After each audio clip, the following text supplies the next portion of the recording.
आप अभी ये वीडियो देख रहे हो व्हाट्सएप, इंस्टाग्राम, यूट्यूब, ये सभी भी इंटरनेट के जरिए से चल रहा है। लेकिन क्या आपने कभी सोचा है ये इंटरनेट आखिर आता कहाँ से है? बहुत लोग सोचते हैं कि इंटरनेट सैटेलाइट से आता है, लेकिन ट्रूथ कुछ और ही है। असल में दुनिया का 97% इंटरनेट समुद्र के नीचे बिछी हुई सीक्रेट केबल से चलता है और आज हम इसी माइंड ब्लोइंग मिस्ट्री को समझेंगे।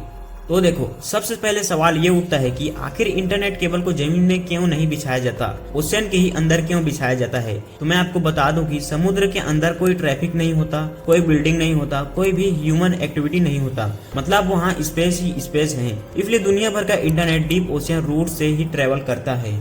अगर हम इस इंटरनेट की क्वालिटी को देखें तो ये कोई नॉर्मल तार नहीं होता है, इसमें कई लेयर्स होती है। जैसे कि सबसे पहले अंदर फाइबर ऑप्टिक ग्लास वायर्स होती है, फिर दूसरा में स्टील की प्रोटेक्शन लेयर, फिर तीसरे में कॉपर लेयर होती है, चौथा वाटर प्रूफ कोटिंग, फिर पांचवा सबसे ऊपर थिक आर्मोर लेयर। ये इतनी मजबूत होती है कि हाई वाटर प्रेशर और ओशियन स्टॉर्म में भी सर्वाइव कर सकते हैं। इस केबल में आखिर डाटा ट्रेवल कैसे करता है? इन केबल्स में डाटा बिजली की तरह नहीं चलता, बल्कि लेजर सिग्नल के रूप में ट्रेवल करता है। इस प्रोसेस को बोलते हैं फाइबर ऑप्टिक कम्युनिकेशन, मतलब कि इलेक्ट्रिसिटी, लाइट सिग्नल वापस इलेक्ट्रिसिटी, और ये पूरा सिस्टम काम करता है मिली सेकेंड्स में। इमेजिन करो, आपका एक मैसेज इंडिया से अमेरिका तक जाकर वापस आने में 1 सेकेंड से भी कम समय लगता है। इस तरह की होती है इस वायर की पावर। इस केबल को ओशियन में कैसे डाला जाता है? इसके लिए स्पेशल जहाज होते हैं जिन्हें सबमराइन केबल लेइंग नामक शिप में केबल्स को लाद कर ये शिप बहुत ही स्लोली स्पीड में चलते हैं और केबल को केयरफुली ओशियन फ्लोर पर बिछाते जाते हैं। जहां पानी कम होता है वहां मशीन उसे जमीन को थोड़ा बारीक कर देती है ताकि शिप एंशोर और स्टॉर्म उसे नुकसान ना पहुंचा सके।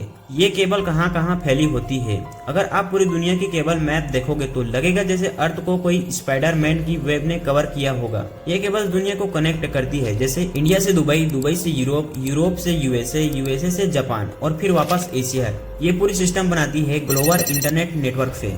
इस केबल की सबसे बड़ी समस्या तब होती है जब केबल टूट जाता है। अगर ये केबल कट जाए या कोई शार्क इसे नुकसान पहुंचा दे तो क्या होगा? कई बार ऐसा भी हुआ है। 2008 में इजिप्ट के पास एक मेजोर इंटरनेट केबल कटी हुई थी और पूरा मिडल ईस्ट और इंडिया का इंटरनेट सुपर स्लो हो गया था, और अगर इसे रिपेयर किया जाता तो बहुत ही ज्यादा खर्चा प्लस टाइम की बर्बादी होती। लेकिन दुनिया में 400 प्लस बैकअप केबल्स हैं। एक बंद हो जाए तो दूसरी ऑटो रीरूट कर देती है।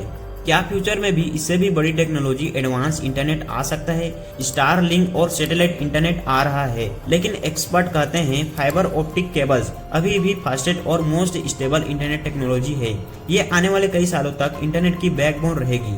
इंटरनेट हवा में नहीं उड़ता है, बल्कि ओशियन के अंदर ट्रेवल करता है। अगली बार जब आप कोई वीडियो स्ट्रीम करो तो याद रखना आपका डाटा शायद उसी वक्त डीप ओशियन में दौड़ रहा होगा। अगर आप जानना चाहते हो कि ओशियन में कौन कौन से यूनिक क्रिएचर सर्वाइव करते हैं तो आप इस वीडियो को डेफिनेटली देख सकते हो।